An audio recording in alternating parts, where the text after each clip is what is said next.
Greetings and salutations, loyal viewers of this channel. My name is Sean, and today I want to give you guys a crucial update on a story that we covered earlier in the week that was uncovered by the Daily Wire. If you guys will recall, they ended up obtaining text messages and inside logs that showed that a supervisor in the relief effort for the hurricanes was informing people on the ground to not go to houses that advertise Donald Trump via yard sign or via flag, and now this person has come forward, done an interview with Roland Martin, and has given her side of the story. And I think it's fascinating for a number of reasons, because there is broader implication for FEMA as a whole, and essentially her argument is she did nothing wrong, she followed procedures, but now that people have found out about those procedures, she is being thrown under the bus, she is the sacrificial lamb. Now we're going to get into this, but before we do, I want to thank everybody who supports this channel via actualjusticewarrior.com/join. Give me the money. Give me the money, okay? MAGA folks saying this is shameful and despicable. You've had FEMA apologizing for this. Well, Marn'i, Washington says the homes were skipped due to political hostility aimed at the workers. Now you remember, in North Carolina, some federal FEMA workers were met with guns from folks in that particular state.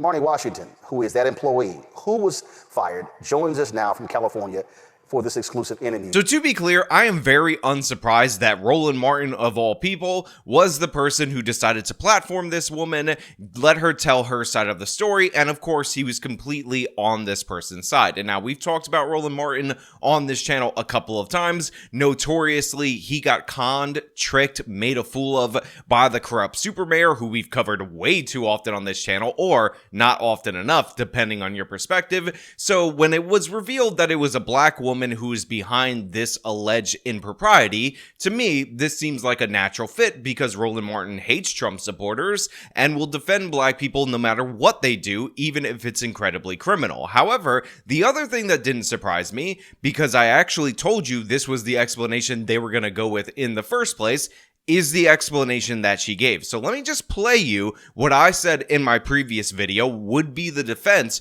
for this person, why I thought that was the case, and then I will cut to her saying that. So if you guys want to know how I know the eventual explanation for this is going to be, oh look, the supervisor wasn't politically motivated, this just happened to be about safety, it's by the fact that this directive of not going to homes that advertise Trump is in the middle of a directive or list of directives that all talk about safety and making sure that you're healthy. Avoid the high salt, high caffeine diet, make sure you hydrate, drink a lot of water. Coconut water is great for your electrolytes. Bring a towel with you. Of course, don't go anywhere alone. Remember to de-escalate situations, and also avoid homes that advertise Donald Trump. And the reason they're going to say that this is acceptable is because they're going to blame the evil orange man for ginning up hysteria, thus making these people a higher risk for violence. Therefore, they need to be denied the right to emergency services by FEMA. So right there, you see me days ago when I did a video on this particular story based on the Daily Wire article,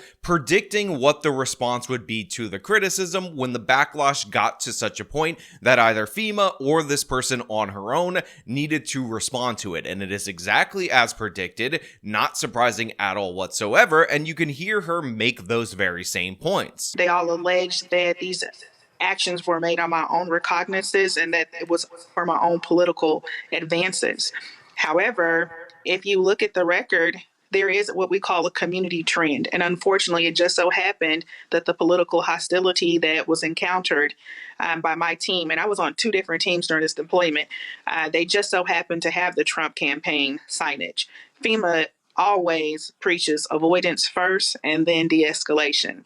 So this is not isolated. This is a colossal event of avoidance, not just in the state of Florida, but you will find avoidance in the Carolinas. Senior leadership will lie to you and tell you that they do not know. But if you ask the DSA crew leads and specialists what they are experiencing in the field, they will tell you. Demand for FEMA to give you those incident reports. Now look, the reason I knew this from the jump, the reason I understood this clearly, was the fact that the message was in a group of messages labeled best practices, and they all seem to be concerned with the safety of the employees. So there is a directive in FEMA, either coming from the supervisor or a more broad directive, that warns them of hostility hostilities, and those hostilities apparently come from the Trump supporters. And in fact, she goes into this in detail, explaining how if they have a bad reaction from one or two people that have Trump signs on the property, they will abandon the street that they're surveying on, whether they have the signs or not, and then put it in their records that this is something that they need to avoid going forward. And this apparently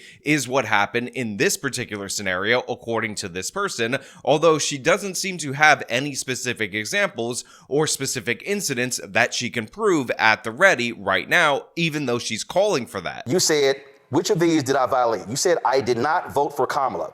I'm nonpartisan.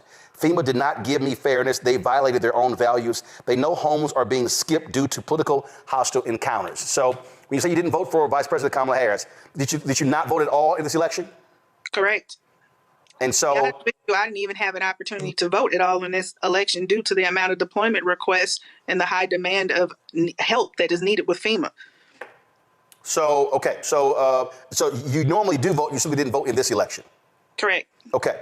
So let's go through this. And again, they say you skipped the homes. And so when you talk about the incident reports, have you released those publicly? Have you released the report saying this is where I notified FEMA executives of these particular homes and how they were hostile to our workers? So I have not relinquished any reports. And any time that we relinquish reports, we do not state specific homes due to PII. What we do is we discuss community trends. Now look, the consequences in this particular case have actually been very severe for Marn'i Washington. She was not only eventually fired after being removed earlier in the week from FEMA, she was also fired from a job that she has in the private sector that has nothing to do with her role at FEMA at all whatsoever. In fact, she has until November 30th to find a new job, figure out what she's going to do about her benefits, because according to the message that she received that is shown to us during this Roland Martin interview, that is when her benefits expire. So not only were you fired from FEMA, go to my iPad, your civilian, so your other job with Avanath, you've been fired from that job too.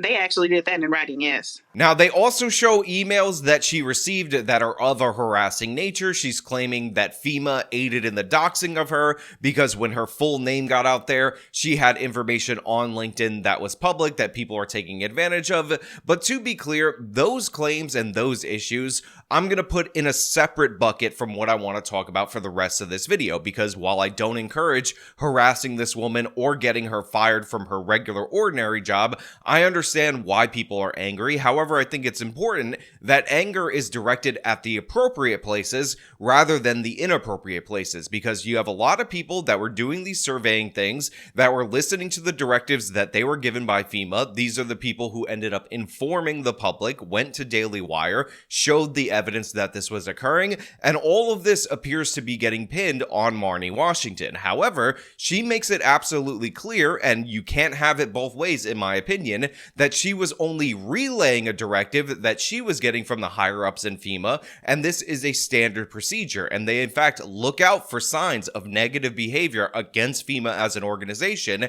relay that to their staffs, because again, they consider this to be a safety issue, not for the people that are suffering the consequences of severe weather events or hurricanes or earthquakes or whatever, but for the employees, but for the surveyors, but for the people that are on the ground meant to encounter these individuals. And she actually gives a good example of something that I didn't even know existed, but apparently has made the rounds on FEMA, which is essentially if you paint trees purple in and around an area, that is a substitute in a lot of places for a trespassers will be shot sign. So they relay that information again from the top through the supervisors to the on-the-ground people, and that is what they use in order to assess danger when approaching certain sites. So you talked about hostility.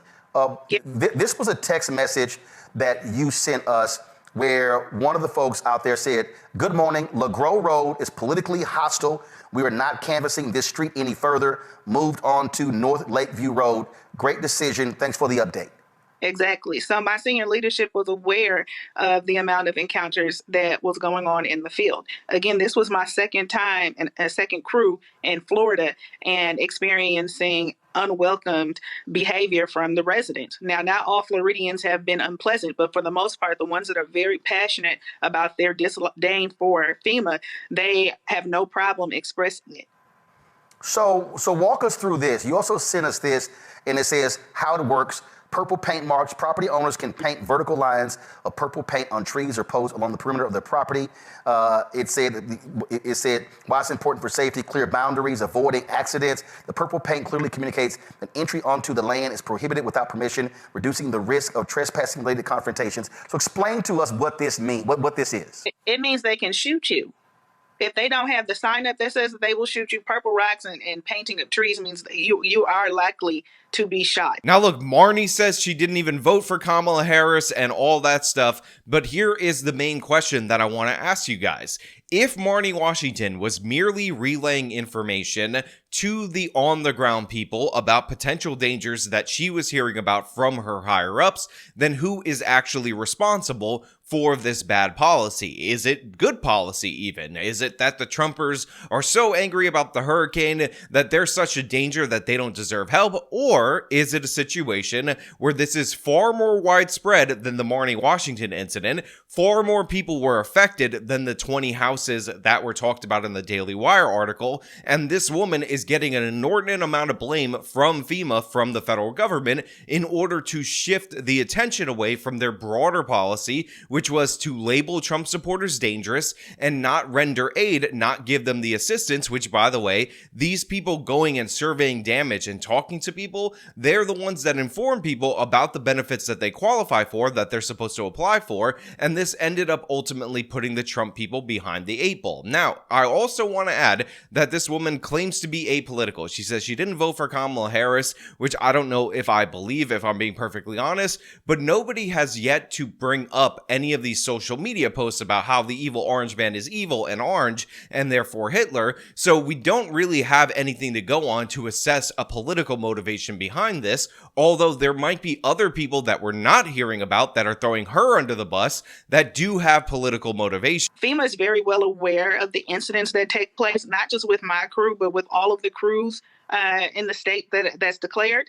And instead of just saying, hey, this is how we're going to mitigate it to protect our people, they decided to fire me and make sure Donald Trump knows that they are loyal to him because they fear retribution. Now, for some reason, people got mad at me in my previous video when I said, I hope that this was only contained to this low level, that it only negatively impacted 20 people, and it wasn't a broader, more widespread problem. And people would comment saying, of course it's more widespread, but the facts are what they are, which is we don't have proof of that yet at this moment. However, now we have somebody in a position, albeit this would be a self-serving position, in Marn'i Washington, who is saying that she was not operating outside the normal standard practices as laid out by FEMA, doing what everybody else was doing, not just in Florida, but in North Carolina and all these other hurricane-affected regions. So now, suddenly, this woman who is labeled the perpetrator, in my opinion, might actually be a whistleblower,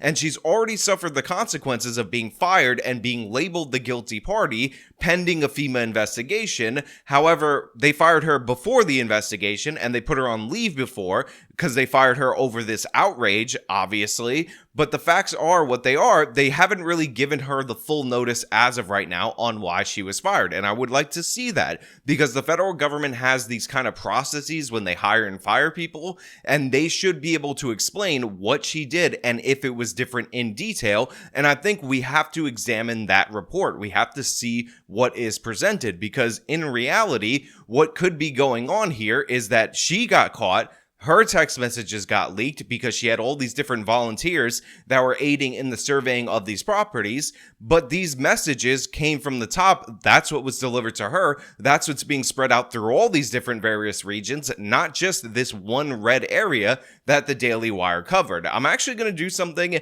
that you guys are going to find shocking in a moment, which is recommend that you guys listen to the whole 30-minute interview of Marn'i Washington on Roland Martin's show, because it is fascinating fascinating to hear her side of the story, and I think it is only fair to hear her side of the story. So again, if I'm on a street and it has 20 homes, and there are 8 homes on that street with Trump signs, and my team has faced hostility from 3 of the homes that have signs, what happens next? I inform my TFL, my direct report, hey, we're again experiencing hostile encounters. We're moving on to another street. We're not canvassing those homes. So again, go ahead. I'm sorry. Go ahead. I'm sorry. And that's the directive too. Like, honestly, he has called me multiple times and says, your job is to keep the team safe. I'm sorry. When you say he, who's he? Oh, Chad Hershey. Okay. Who's Chad Hershey? The TFL my assigned TFL for this deployment. So Chad Hershey has told you what?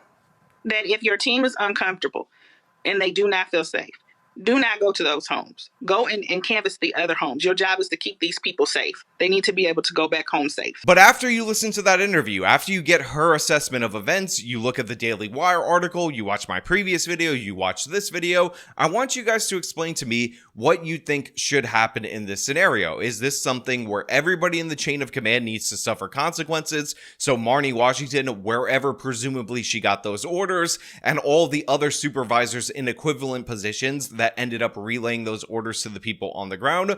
Or do you think that this is a situation where she is exposing the people that are above her, the broader agency corruption, therefore we shouldn't go so hard on her just because of the way the original Daily Wire article ended up painting her, and we should focus on the institutionalized bias that may have been revealed in FEMA? Or, and again, to be perfectly fair, this is an argument that is being put forward, are you going to make the case that yes, the Trump supporters were animated by anger, thinking FEMA was against them, so having this caution, not going to those houses, was justified under the premise that you're keeping the FEMA employees, the FEMA volunteers safe? You could take any position, just explain it in a respectful way in the comments. I'd love to read it, but as for now, that's all I really have for you guys today. If you like the video, show them by leaving a like, subscribe for more content, follow me on the social medias, support me via the support links in the description of this video. This has been me talking about the FEMA controversy becoming even more controversial.